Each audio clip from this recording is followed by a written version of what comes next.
Hello, hello. We in here. It's your boy AD, and that's all day. How y'all doing? How y'all doing? We're doing this today. Second episode. Yesterday's episode went well. Thank you again to Mr. Former. Thank you. Today's episode, we have Black Pill Radio. So I'm going to do what I normally do, which is make sure the stream is running good and make sure things are good real quick. So just give me a little moment to make sure things are okay on YouTube. Just want to, make sure real quick to make sure things are okay. Okay. see, I don't even want them replaying. Okay, we got Black Pill in here already. I'm about to send the link, Black Pill. Bike Life, how you doing? Good to see you, Bike Life. Hey. Now, in this episode, I wasn't going to play some music, but I'm going to let Black Pill in here first real quick, and then I'm going to talk about the music thing. So let me go ahead and share this link. Because in this episode, I wasn't really going to play any music because I like them little music because, make it seem like a real show. But a lot of people said nothing was wrong with it, but I'm going to explain. So hold on one second. There's the link. What's up, Lonely? Hey, Mr. Former Force. You said, can I interview JD Miles and Miss Lee? I could review JD. I mean, I already did hers, but I've never done JD though. That would be cool. Lonely, yeah. Okay, so right now we just chilling right now. I see y'all in here. We all in here. Finna get this going. Hold on, let me make sure that I do that correctly. Y'all got the link, right? Did y'all get it? Hey, what's going on, Donald? Good to see you. Good to see all y'all in here. We got Bike Life in here. We got Lonely Underscore in here. We got, what's that, Rule MP, the Donald, Ajax, YOLO. What's up, Ajax? Former. Okay, so right now we just waiting on Black Pill. Done. Oh, hold on. Do I need to send that link again? Because I don't know why it just disappeared. It was up here. So let me try again. Hold on. Oh, there we go. Okay. It's coming. He's connecting right now. Cause I'm gonna ask him about it, Let's see what Black Pill think about, cause I don't know. I'm gonna say it. Let me add him in. Black Pill. Am I in? Yes, you're here. All right. Is everything coming in clear? Yeah, you sound good. Good. This is Black Pill Radio. Yes, sir. Let us know in the chat. Make sure everything sound good, y'all. Okay, I see you, America DeVille. I see it. But what I wanted to ask real quick before we start the show, I just wanted to say, so what did you think about the sound in the last video? Because I had music, but I was like, trying to play it low like a show. And when I was doing the stream, it sounded really good. But when I went back, like it sounded okay, but I noticed just like it was going a little bit on my end only when I talked. Like, did anyone else have problems with that? Or did you, Black Pill? No, everything sounded fine. Everything sounded good on my end. Everything came out clear. I didn't think that the music was overbearing or anything like that. Okay, I'm going to keep that in mind because I really did enjoy it. But, I'm going to compare this one to that one. Right. Well, this one might be a little bit heady, so a little bit cerebral. So probably would be best without the music because it's kind of getting into really, really deep stuff. We're going back in time with this. We're going back nearly 50 years to really understand where we got to this point. All right. We're gonna get ready for this kind of interview. You're gonna get a Black Pill. You're gonna get a Black Pill Radio interview right here. Yes. Just tell me when you're up and ready, man. I I see everybody's in here. Well, go ahead, go ahead, Black Pill. You going to let us know. Let All us right. know. 'Cause I'm very interested. I'm very interested Yeah, what you have to say. absolutely. Listen, everybody out there, Mr. Money AD, listen, when we discuss ideas like, say, is the internet feminist controlled? Mm-hmm. Most of us would say, like, okay, that's like asking, is water wet? You know what I mean? In other Mm-hmm. words, it's obvious. Yeah. However, I don't believe people quite know the extent of how far this thing goes. The problem is we get all caught up in this Susan Wojcicki. The past few years, we have this idea, this mindset that she just came along out of the just kind of elevated herself out of the ether and became the CEO of this company and just decided to, you know, influence the direction of the company and remove people from the manosphere. That's not how it went down. You know what? I kind of agree with you from the jump. Like I never. That's why I never really spoke about it myself because that's how it is with a lot of things. They like to say certain people be like this person runs it or this person is doing it, but that doesn't necessarily mean that that's what it is. Or oftentimes, it is the person that is running it. However, we have to understand the person's background, and you have to understand the history of second and third and fourth wave feminism, and really how it was integrated into technology as far back as second wave feminism. Okay, so when you say when the first wave came, First wave feminism, that was a suffragist movement. We're not even going to go with that. That's when women right to vote. We're not even worried about the first wave. We're going to go into the second wave, and I'll explain it. You see, okay, we view Susan Wojcicki as the initiator of this assault, on the manosphere. Okay, but when in reality, Susan Wojcicki is actually just a product. mm-hmm. She's just a product of the cyber feminist movement, which, believe it or not, Mr. Money AD, had its origins as far back as 1969. So we're talking 50 years ago. Wow, Yeah. You see, many people assume, and many people in the manosphere assume, that the internet, excuse me, it's like this manifestation from the early 1990s, specifically say like 1995 and onwards when we had Windows 95. It gave the world, its first user-friendly operating system. And, right, and so when we say the internet, we always go back to the 90s. We always think back to the 90s. Well, that's just not the truth. That's not the genesis of the internet. And that is not the genesis of this problem. Again, this goes back over 50 years. mm-hmm. Um, let's take, for example, the internet's origins are much earlier. We're going to go back to, say, 1969. The first computers, what they do is they were connected to what was known as ARPANET. And Mm-hmm. this ARPANET was the genesis of the internet. Now, it was used exclusively for government, universities, and similar institutions like that. It's nothing that, say, you and I weren't even born then, but you and I wouldn't even have access to. It wasn't even known unless, again, you were at university levels or in government levels, or again, you were in certain institutions. Yes, because a lot Yeah, of things are like that, right? A lot of things the public do seem to get later on, if that. yeah, right. So, in moving into this, we're going to see how far ahead, the feminist agenda was ahead of the curve, by a good 25 years. If you take, the genesis of I guess the initial internet, which is ARPANET in 1970, we'll just say, Mm-hmm. 25 years later, 1995 is what we would call the internet. So they had a 25-year jump on us to get their hooks in it. Right. Right. So, what's interesting is at this time you had the introduction of the internet or ARPANET in 1969, but that also ran parallel to what we know as second wave feminism. So these two what would seem like mutually exclusive things or two diametrically opposed things actually ran parallel with each other. We had the introduction of the ARPANET, which is Mm-hmm. the initial internet, Mm-hmm. and you had second wave feminism.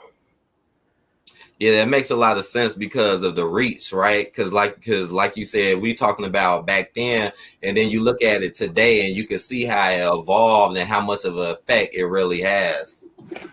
Yeah, and what's really interesting is that this, you had the time, okay, you had these second wave feminists come about. Mm-hmm. And they immediately started jumping on this new thing called technology, the internet, ARPANET, long before anybody else knew about it. You had the feminist by the name of Shulamith Firestone. In 1970, this feminist wrote something called The Dialectic of Sex, The Case for Feminist Revolution.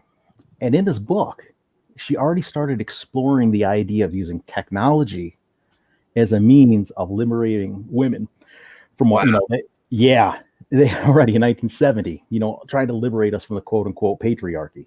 Mm. Exactly. So in other words, they already were jumping immediately on this new technology that we didn't know about. So in many ways, this feminist Firestone, she was one of the first, foray into this idea of the amalgamation of technology and feminism. Of course, nobody had any idea what really would come about until as it progressed. Right. And what's interesting, at the same time, Susan Wojcicki was born in 1968.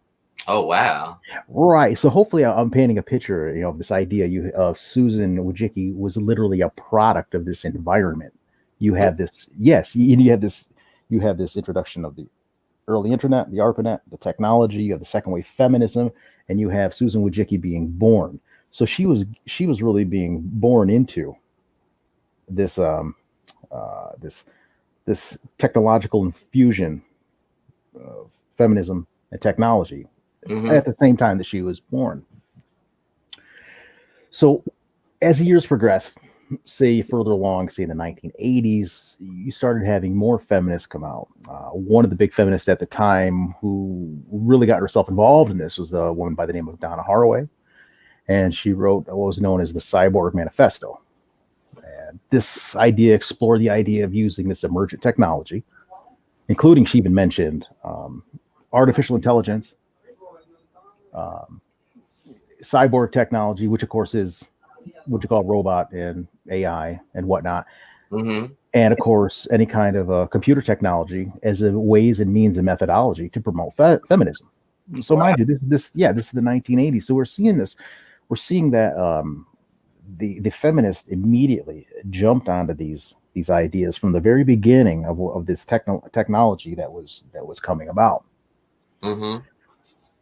So by the time we entered the 1990s, just prior to what we'd call the modern internet, the early 1990s. Right. The .com. Right before the big .com boom of say 95. The feminists have come up with this idea, this concept of cyber feminism. Now, this is the time when third wave feminism began to manifest itself. So you're starting to see that there's this correlation between technology and feminism. You have the dawn of a new technology, you have the dawn of a new feminism, second wave. You have the dawn of the modern internet, you have the dawn of third wave feminism. So you're seeing this this is all coinciding with each other. Yes. And at this point in history, you talk about the 1990s. As I said, you already had 25 years of feminist incursion into this technology, 1970 to 1995. So mind you, at the same time, this is when Susan Wojcicki graduated in 1990 from Harvard. Received her master's degree in 1993 and earned her second master's degree in 1998. Oh, wow. Right. So here she's been fully incorporated in the third wave feminist ideology. She's also now, equally involved already in what we would call the modern internet and what the feminists, we're describing as cyber feminism. And again, the reason I mentioned this is to give a scenario as to the feminist ideology she was part of. And in this case, it was third wave feminism, the introduction to the concept of cyber feminism by the time she graduated. Which of course she'd be a proponent of, because obviously we know what she's going to do 20 years later from now. Again, we're talking about the 90s. We're not even up to the present time. Right. Now, mind you, this is 20 years before she would become CEO. Right, and like you said, that was like the beginning. I know, and it's hard to notice it too. Like now, it's so noticeable about the changes, but back then, like you said, it was already getting built up. But people were so just into just seeing it. That's what really like, because once the '90s kind of did come around, people were just excited just to even have a computer. That's exactly the point. I mean, that was, and I exactly, and you wouldn't even have had that in your mind that anyone would use it for any kind of nefarious reasons. The internet was a great beginning. It was the .com era. We Right. could finally go online. If you're a product of the '90s, you know what I mean. You were downloading MP3 music. It was all about what is this world ahead of us that's going to open up for us. It was really a time of the wild west of the internet. Yeah. Nobody knew where it was going, but everybody was positive about it.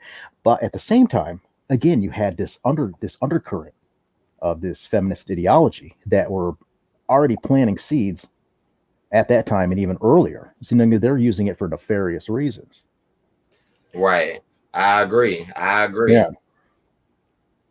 It seems like, because like you said, it definitely was a build up, because I did notice some feminist like undertones, back in the day, like '90s, like you say.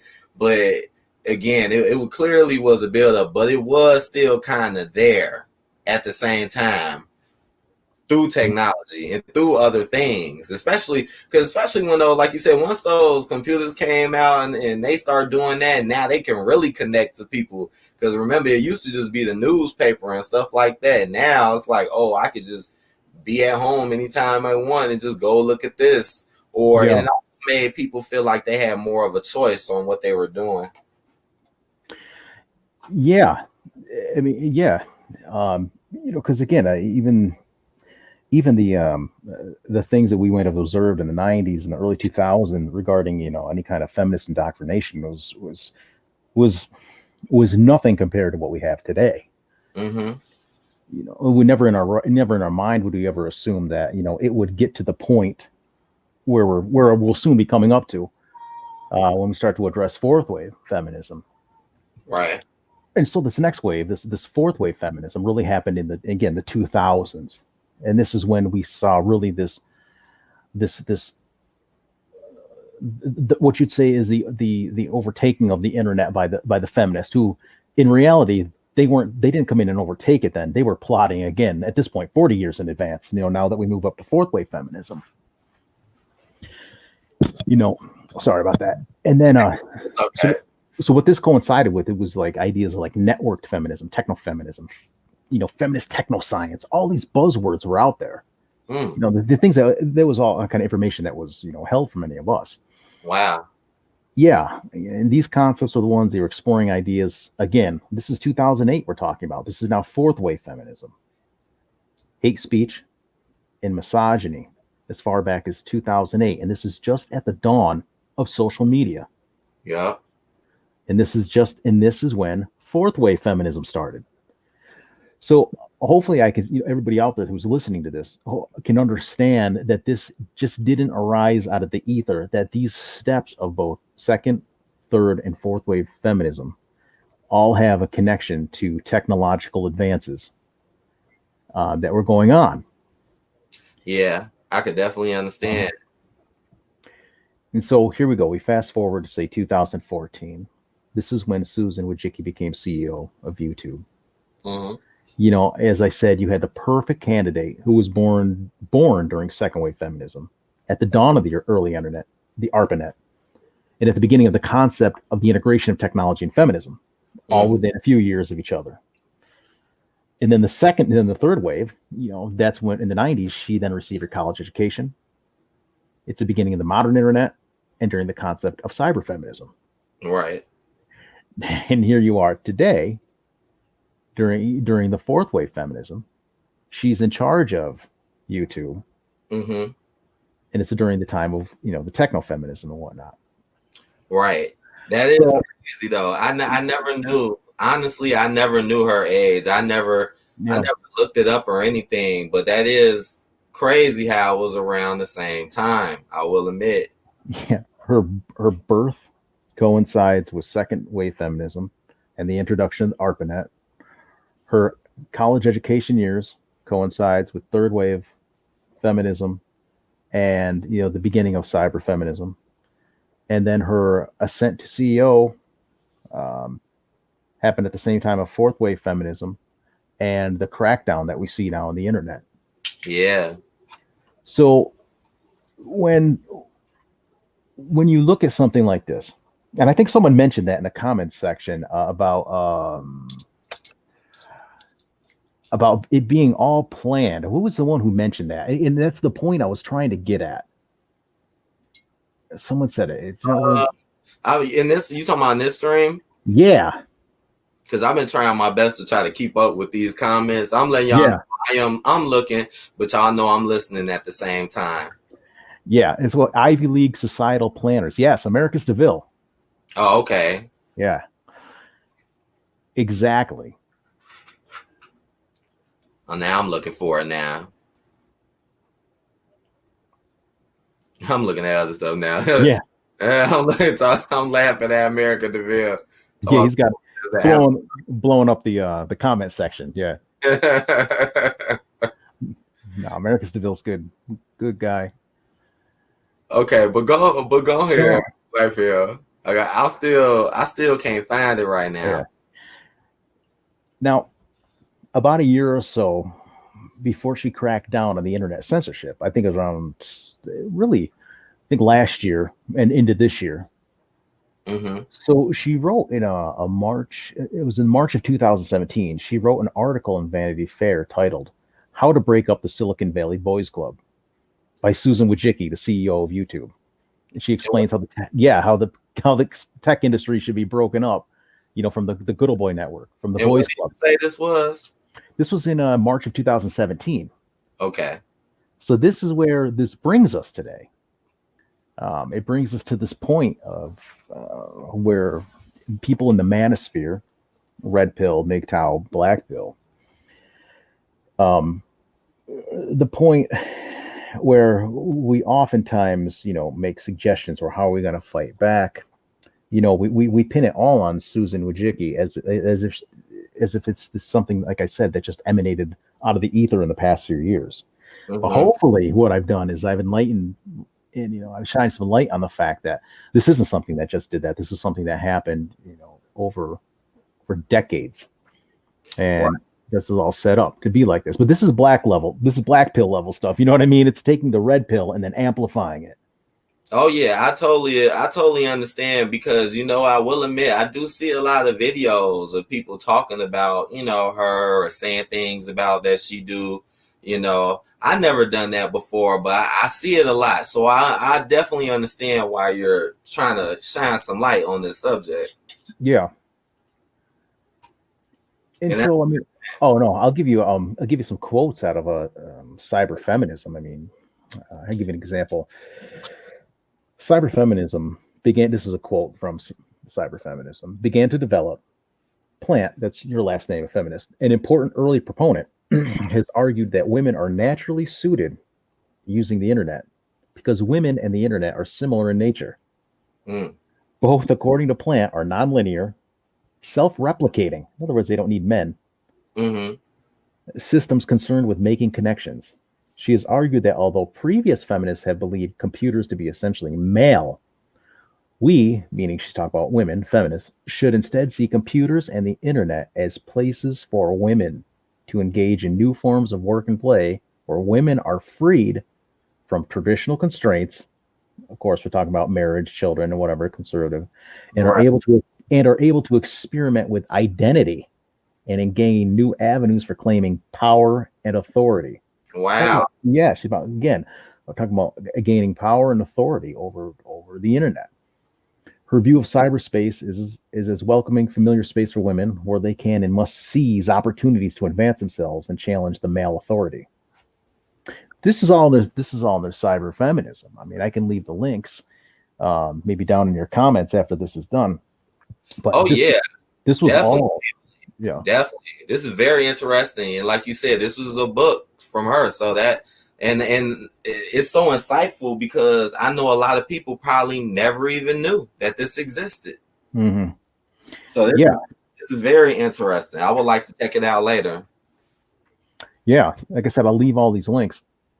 But then this brings us to what we, really what we have today. And here's something from the Association for Progressive Communications, and it's called the Feminist Principles of the Internet, version 2.0.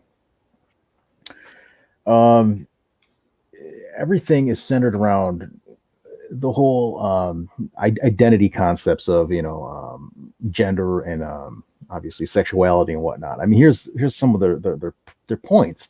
Number one, access to the internet.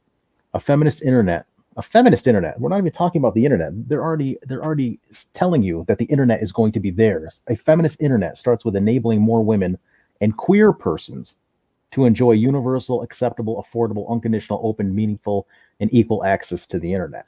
Wow. Yeah, the idea and the concept of the male is at this point is completely eradicated. This is the point now that we're at. Mm-hmm. It talks about let me see. Okay, here we go. It talks about resistance. Point number 4. The internet is a space where social norms are negotiated, performed, and imposed, often in an extension of other spaces shaped by patriarchy and heteronormativity, meaning males, straight people. This is what they don't want. This is what they're talking ill against. Our struggle for a feminist internet is one that forms part of a continuum of our resistance in other spaces, public, private, and in between. Mm. Right. So again, this is the point we're at now. Is this whole feminist agenda now at this point is essentially stating that the whole entire internet should be controlled in the power of not only women, but those individual groups, obviously, who don't identify with a particular gender. They want to destroy gender and any identification of gender in homosexuals. Yeah, what you're saying makes so much sense, because then you look at the times that we're in today, and everything that you were said now is like getting pushed, or at least being trying to be shown as if it's great and what should be done. Like you said, we're going further away from just natural things. So just hearing that definitely is like, wow, it's an eye opener. Yeah. And it gets weirder. I mean, the point 11, this is pornography and harmful content. It says, we recognize that the issue of pornography online has to do with agency, consent, power, and labor. We reject simple causal linkages made between consumption of pornographic content and violence against women. We also reject the use of the umbrella term harmful content. In other words, they reject this idea of harmful content to label expression on female and transgender sexuality. Wow. In other words, they're trying to promote these ideas of, transgender sexuality. Mm-hmm. This is, we support reclaiming and creating alternative erotic content that resists mainstream patriarchal gaze and locates women and queer persons' desires to be at the center. So in other words, they're trying to, remove any of these kind of constraints, and they're trying to elevate these what most people would describe as deviant nature as being something that they're trying to promote on the internet. Wow. Yeah. Yeah, that's a good word for it. Definitely. That's a very good word to use, because it is, right? Yeah. It definitely is. And again, if you just look at the world around you today, it kind of matches exactly that. It really does. And again, it's trying to make things normal, things that weren't so normal, but light tone now are overtoned and want it to be normal. And again, it goes right along with that. And again, a lot of people don't notice it, but if you just keep your eye open and you just listen and you just learn, you'll see it. You definitely will.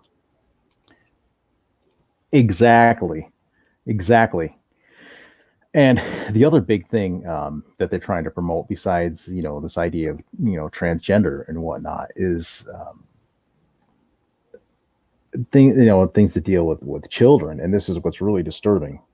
Now, feminists will always tell you that that we're here to protect the children, but just look at some of the the Jeffrey Epsteins and whatnot, the Pizzagate, and you'll see that it's all a lie. It's all really a front.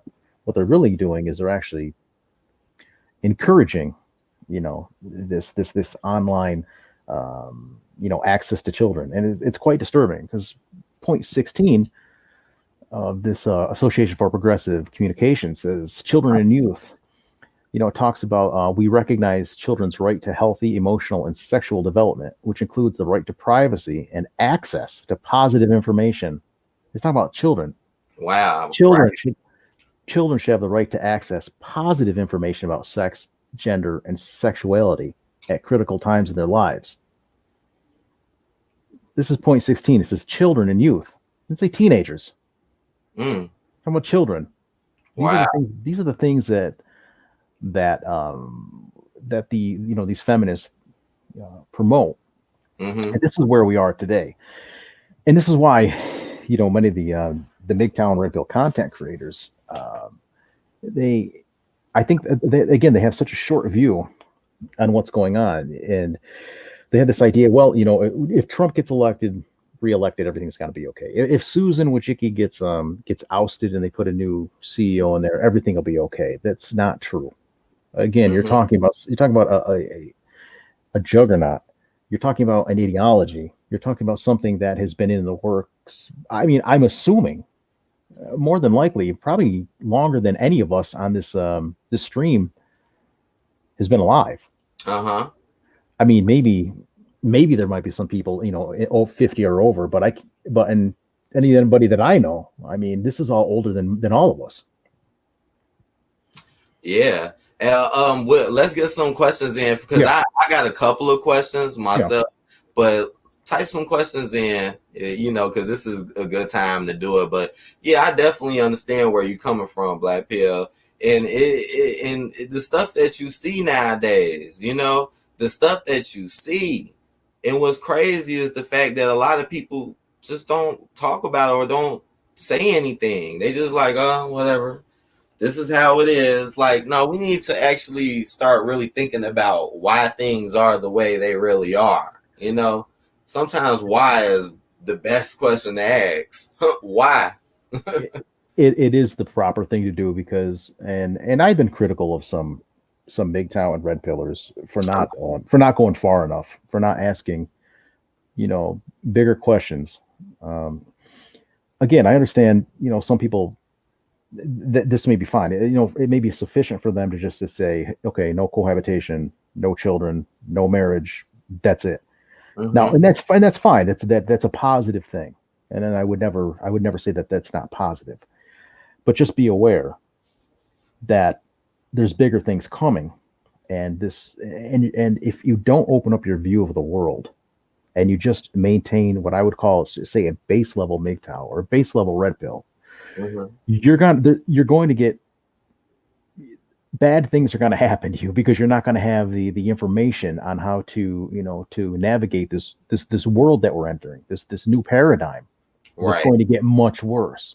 So I would really suggest anyone out there, anyone who is red pill and MGTOW, ask questions. Don't just focus on the base things. We already know the base things. And now the new guys that are coming in here, they obviously have to know.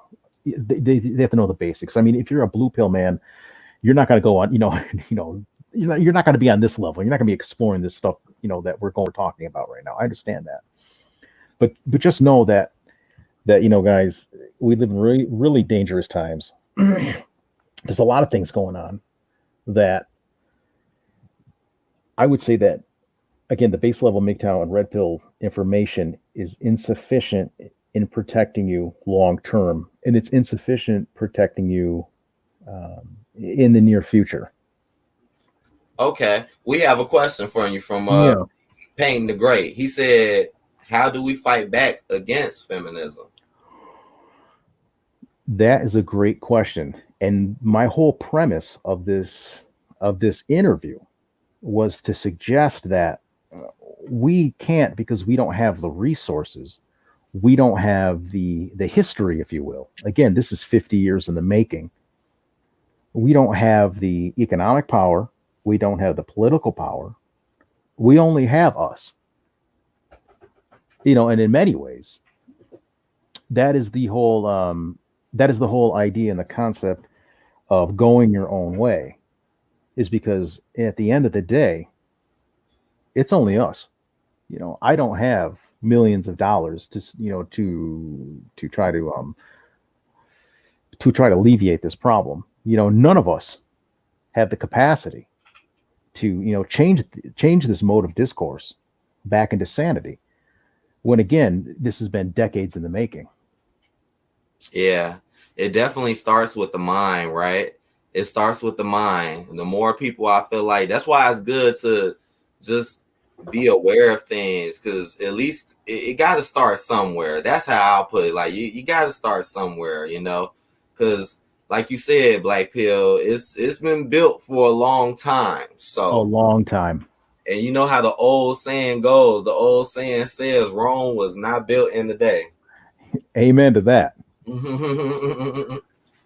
Okay. And What's up? What's up? Cause we got one more question. So we got a question from Former. What yeah. you have to say, Black Pill? Oh, when did you get into red pill / black pill? Well, it's a good question. Um, Um, it was a process. When did I actually come online? I would say last year sometime. Along with there was a time when Tico hopped online and all those guys. So about that time. When did I get into the red pill? I know sometimes I think people just kind of fall into the red pill, or they just kind of they don't even realize what the red pill, because they don't even understand what red pill is until you stumble online, like, oh my god, there's really a name for this. You know what I mean? You're just what it is many times you're just observing nature. You're observing, I mean, the nature of reality. You're observing the nature of the this feminist construct. You're observing the nature of the female nature, and you're obviously asking questions and you're coming to conclusions. But I can only say it was probably last year when I actually finally said, I have to look at something online. There has to be a reason for this. There has to be a name for this. I can't be the only one who's saying this. And at that time, it was like epiphany. Like, oh my god, it's called MGTOW, and there's all these people online. Like, I'm not the only one who's witnessing this stuff. yeah. Now, as to when did I become black pill? Black pill is really a transition. Obviously, Mr. Forma, black pill on steroids. Before he was black pill on steroids, he was red pill on steroids. Mm-hmm.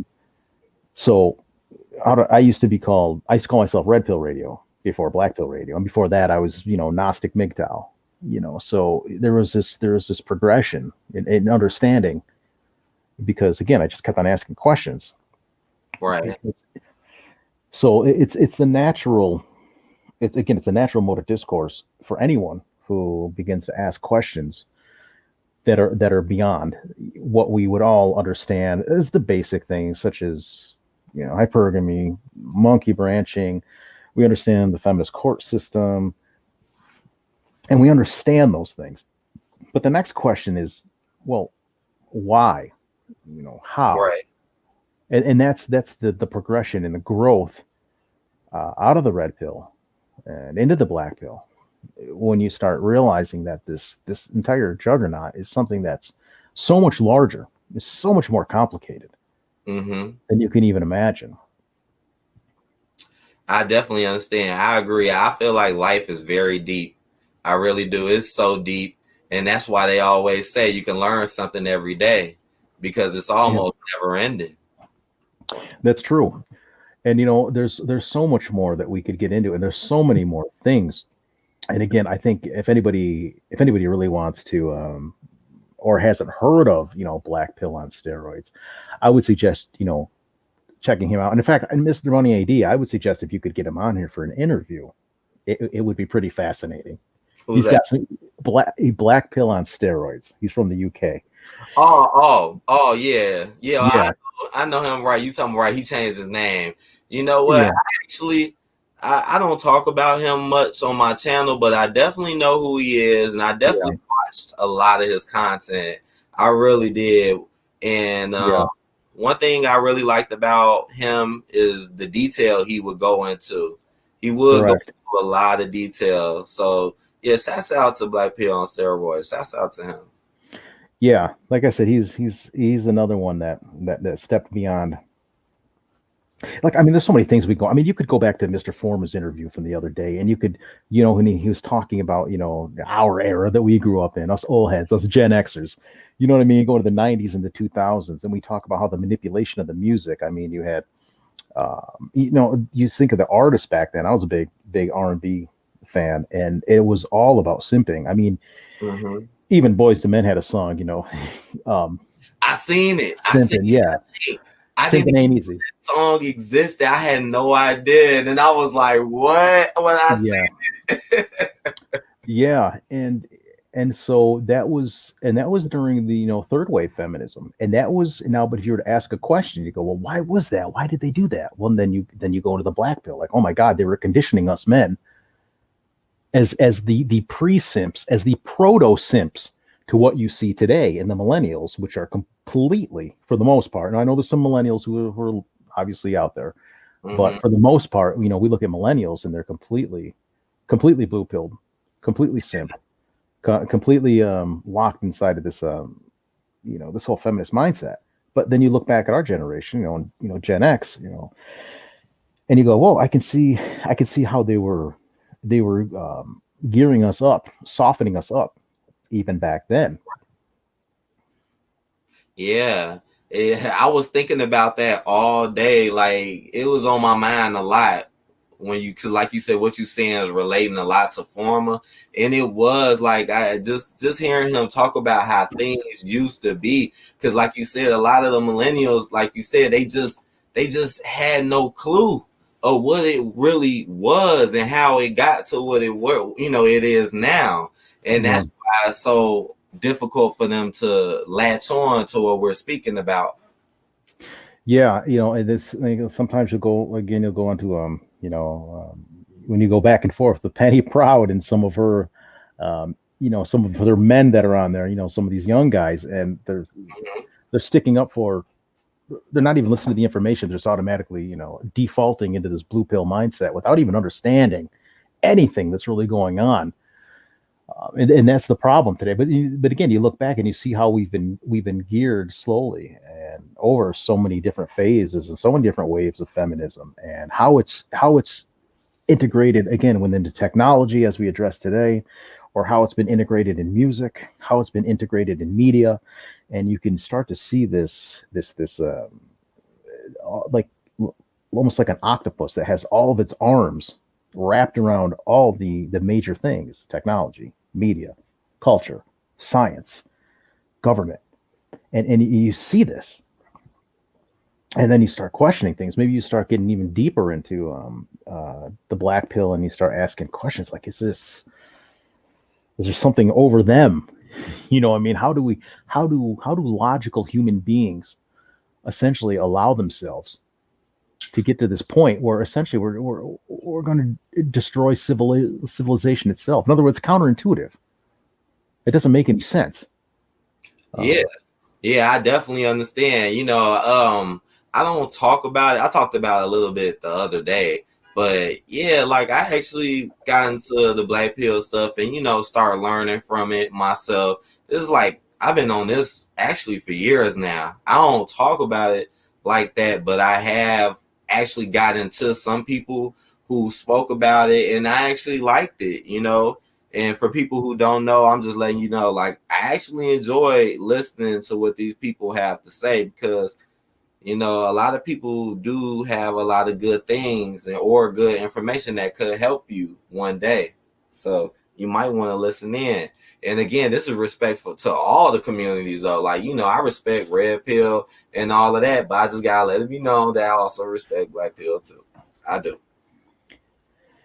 yeah, I mean, it's like anything. I remember when there was the big push to get on to say BitTube Hmm. last year, and I I said, well, has anybody really looked into these things? The first thing I looked at is, do they collect any personal data? hmm And what I found out is they use something called Alexa analytics. Oh, And wow. and you know who Alexa is, right? The world. Alexa. Yes. So even these sites which claim to be these beacons of freedom, It's not true. And it says it right on their own site. Yeah, I mean that's interesting. You're the first person I ever heard say that. To be honest, I never really been on BitChute. I wanted to go sometimes, but I never really been on there like that, So it's interesting Yeah. you saying this because I never really have been on there. I looked at it, but it's not like other websites where you really will be on. Constantly. Right. Right. And I guess what I was implying was I think oftentimes people think, okay, there's obviously there's somewhere where there's going to be this place where there's this idea of freedom. Well, again, there isn't. Like I said, Amazon Alexa is what I'm talking about. We know that Alexa records all your information, and Alexa Analytics is Amazon. Mm-hmm. And so while many people are saying, okay, let's go over here, let's try BitTuber. It's the beacon of freedom that we've been looking for. It's not true. There's no place on the web where you can be free. They have their hooks and everything, and they've had it for over 50 years now. Mm-hmm. So I mean, I hate to sound like I'm negative, or I'm essentially I don't have any hope or whatnot. But basically, I mean, that is true. I mean, I really don't have any kind of hope because once you go down that black pill, you realize that like, oh my God, there's really no safe spot. Yeah, I should say the best thing is to just be aware and just, live in reality. I definitely understand where you're coming from though about the hope thing. But, just like you said, that's why we doing what we do. Cause as long as we at least acknowledge the problem, that's the first way to ever solving one to begin with. So Yeah. and I'm laughing at Raven's comment, Alexa Bliss. You was funny for that. And I'm gonna go ahead and give it. I say about another 5 more minutes. So if Black Pill wants to go ahead and give an outro, or if anybody else may have a quick question, real quick, this is the time to do it. So let's see real quick. Let's see if anybody just has one quick question for you. I see this. I've been watching the comments, y'all. I've been watching just to let y'all know. Because I see it was a lot of people in here. It was. Yeah. I mean, if anybody doesn't have any other questions, I mean, I do have a quick outro. I mean, I could do or. Yeah, because they take it too long. So go ahead. Yeah. Go ahead, Blackfield. Listen, this is my only suggestion. Red pill men, MGTOW men, whatever information you had in the past, you have to move with the times. Mm-hmm. Because as things advance, and as this cancer known as feminism advances, and as we move from fourth into fifth wave, you have to move with it. You can't maintain the old paradigm. You can't be fixated on the old information of the red pill information because it's going to leave you behind, and you're not going to have any kind of protection for what's coming. So take whatever kind of red pill information you have, build on it, grow with it, observe your reality, observe not only politics but media and technology and everything. Question everything. Turn over every rock. Go down every rabbit hole. Make sure that you dot every I, cross every T, and always continue to expand your knowledge of the red pill and into the black pill for your own safety. Because as these times move and they progress from, again, to fourth to fifth wave feminism, the foundation which was laid down by the original founders of the red pill and the MGTOW philosophy is going to be insufficient for what's coming in the next decade. Okay. That's all I got to say. Okay. Oh, wait a second, because Kuhlman said he left a question, and I went back and I found it. Okay. I found it for you, Kuhlman. So we have one quick question, real quick. Yeah. He asks, "Do you ever think that guys will go far enough into tinfoil territory, or do you think that the knowledge you and I have will continue to be suppressed by mainstream?" the knowledge is going to be suppressed. In other words, they don't want okay, listen, they don't want Mr. Money AD to go, you know what? That's good what I'm listening about, but why? They don't want you to do that. So they do suppress that. He's correct. They know they don't want America Stiville to do that. They don't want Raven to do that.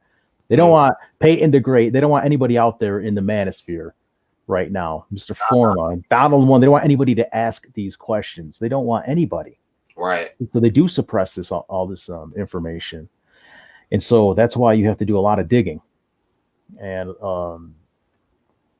I don't know if people go far enough. I don't know. I don't know.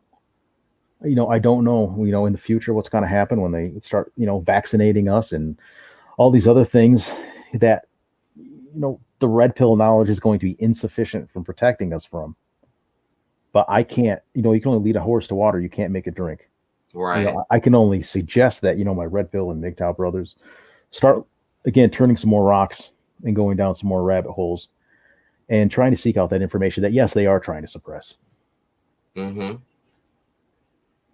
Yeah, what makes me happy every day is the fact, like, I know it seems like there's not a lot of people out there, but it does make me happy because sometimes I do look at certain things and certain topics and I see people. I see them thinking. I see them. I know it's not a lot, but it does make me happy to just see that more are starting to wonder or at least question things or at least just think about right and wrong, That makes me happy to see that there's other people out here that at least want to know. Some that know and some want to know. So we have something to definitely look forward to. We do. Yeah, like I said, anytime in the future, if you have a spot open, I mean, there's a lot of other things that I could talk about. This is not just one area, but I got a lot of different things, which again are really black pill. Really, what it is? It's just building upon red pill because everything I expressed today is in the framework of what a red pill man would be interested in, of course, but it's just a building upon it. Oh yeah. Oh yeah. You know what? I definitely enjoyed you being here. You were guest number 2. This is a wonderful thing. And yes, I could definitely get you back on the show. Definitely indeed. And I'll contact you. And also, we gonna have some other streams as well where we all get in. So you more than welcome to join those streams as well. All right, man. Well, it's been good. Yeah. Keep on taking your red pills. Okay, thank you, Black Pill Radio. Thank you. And I definitely enjoyed this time, and I hope to see you again. All right, be good, everyone. All right. Okay, y'all. Okay. Now, let me see what's going on, and I'm going to tell y'all what's up and coming for a second. I'm just looking at the comments. Okay. All right. I see. Thank y'all. I see the love. Thank you. And thanks again to Black Pill Radio. This is episode 2 of the interviews. Where we talk about real things one-on-one. And we get a take on life. But again, I will do the other streams. I will, because those were so fun. The ones where everybody could get in them and stuff. Those might be the weekend or whatever. Because again, I'm gonna let y'all know my plans for the future. But tomorrow, like I said before, I guess tomorrow is gonna be Keenan. He showed up. Keenan, and tomorrow's episode is gonna be very interesting as well because he is an old subscriber of mine. Like he is. He actually made me laugh really hard when he jumped in that stream because I never really talked to him before. Like I talked to him on the comments, but I never spoke to him, so it shocked me. So he's going to be a great guest. Oh, okay. Matter of fact, look, there you go, right there. There you go, right there. There you go, Keenan, right there. He said, "Yes, sir. This is tomorrow's guest." So Keenan, we gonna be doing this the same time tomorrow, 7:00. Central Time PM. I'll contact you a little, sooner beforehand, but we will be doing this because I would love to have you as a guest. Because again, you one of my oldest subscribers. So it's definitely gonna be interesting what you gotta say. And I appreciate everyone that came to the stream. Thank you, everybody. I will be setting up the next one tomorrow, and already, trying to get these things together. So I appreciate everybody that came. I hope you enjoy your night, your day. I love y'all, and I will see you later. Peace out.